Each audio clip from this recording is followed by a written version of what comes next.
واش الصحراء الغربية فعلا مغربية؟ باش نجاوبوا على هذا السؤال خاصنا نرجعوا لرحلة الكشاف الفرنسي كاميل دولز اللي خاض رحلة في الصحراء الغربية امتدت ل4 شهور تقريبا، عاشها وسط قبائل ولاد تليم في 1887. هذه الرحلة خرج منها بمجموعة من الخلاصات، أهمها أن الصحراء الغربية عندها امتداد طبيعي للمغرب.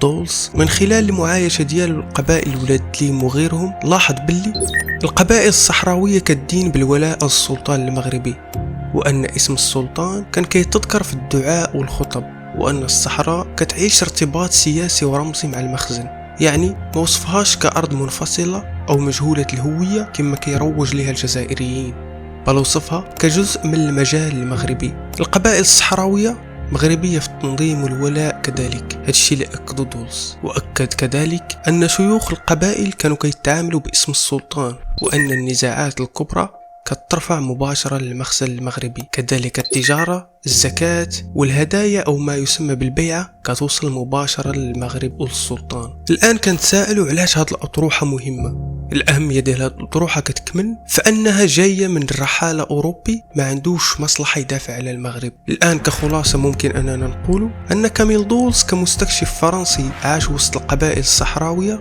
أكد أن الصحراء مغربية وما كانش أرض بلا سيادة، بل كانت مرتبطة سياسيا ودينيا وثقافيا بالمغرب، وأن قبائلها كانت كتعترف بسلطة السلطان المغربي.